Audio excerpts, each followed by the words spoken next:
ආයුබෝවන් යාළුවනේ. ඉතින් කොහොමද?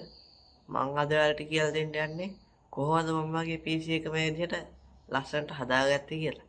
මේකට මම වියදම් කරේ රුපියල් 1350ක් වගේ මුදලක්.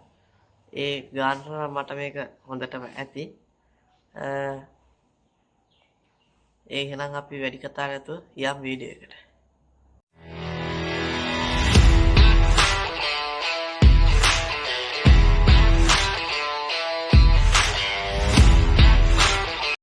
ඉතින් මම මෙන්න මේ විදිහට මේ සයිඩ් පැනල් එක ඇරියට පස්සේ මේ විදිහට තමයි ඇතුළ පේන්නේ.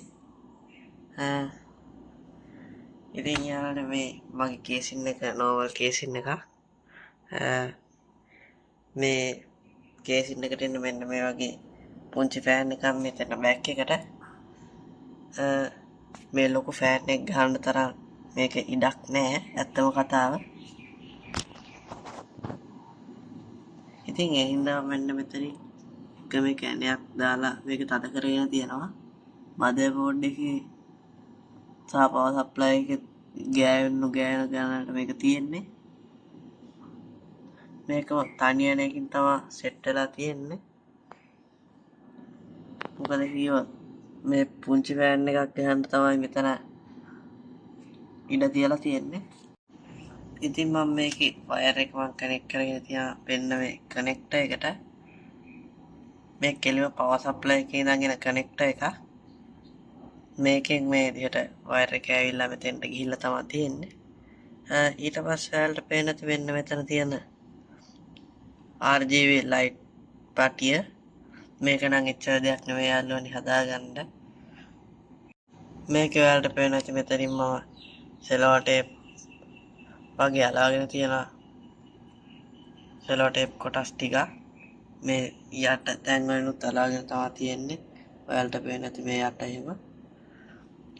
ඒකත් යාළුවනේ මම වෙන්න මේ කනෙක්ට් මේ විදිහට මේ ලයිට් එක දිග වැඩි හින්දා මට ආයෙ කපන්න දුකයි ඇත්තම කතාව. ඒ හින්දා මේ විදිහට මම ටේප් වලින් රතු ටේප් වලින් ඔතාගෙන තියෙනවා. ඊට පස්සේ මෙන්න මෙතනින් මේ විදිහට වයර් එක ඇවිල්ලා අර කනෙක්ටර් එකටම ඔයාලට පේන්න ඇති සම්බන්ධ කරලා තියෙනවා මම. මෙන්න මේ විදිහට මෙතනින් ඇතුළට දාපුවාම යාළුවනේ මේකත් පත්තු වෙන්න ගත්තා. මේක කරනකොට ටිකක් ප්‍රවේශමෙන් කරන්න ඕනේ යාළුවනේ මේ ෆෑන් එක මේට බාධා නොවෙන්න මේක හයි කරගන්න. මේක යාළුවනේ වටේට ලොකු ෆ්‍රේම් එකක් ගහලා තියෙන හින්දා මට එච්චර ගැටලුවක් උනේ නැහැ කොහොමද හයි කරගන්නේ කියලා. ඉතින් යාළුවනේ මේ PC එකට ආප් ෆෑන් එක තමයි මෙතන මේ හයි කරලා තියෙන්නේ. දැන් මේ ෆෑන් එක හයි කරලා තිබ්බේ මෙන්න මෙතෙන්ට වෙන්න. දැන් මේ ෆෑන් එක ගලවලා අයින් කරන්න නිකන් බෑ වගේ කියලා මට හිතුණා. ඒ හින්දා මම මෙන්න මෙතනින් තනි ඇණයක් දාලා සෙට් කරගෙන තියෙනවා. ඔයාලට පේනවා ඇති. මේ විදිහට අතින් ගලව ගන්න පුළුවන්. hard වලට SSD වලට යවලක් නොවෙන්න මම මේක හයි කරගත්තා. ඊළඟට මේ සයිඩ් පැනල් එක ගත්තොත් මෙතනින් යාළුවනේ මම සරණේරුවක් දාලාගෙන තියෙනවා. ඔයාලට පේනවා ඇති. ඒ සරණේරුවට මේ විදිහට ප්ලාස්ටික් සීට් එක කොටසක් කපලා අරන් අලවලා තියෙනවා. ඊට පස්සේ මෙන්න මේ කොටස මම පොලිතීන් එකක් තමයි ගත්තේ. මේක ටිකක් ඇදලා ඇලුවාම විදුර වගේ පේනවා. ඊළඟට මම මේ තැන් වලට කාන්දම් අලවගෙන තියෙනවා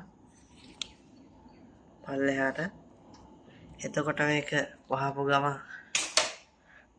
ගාලා ඇලවෙන විදිහට.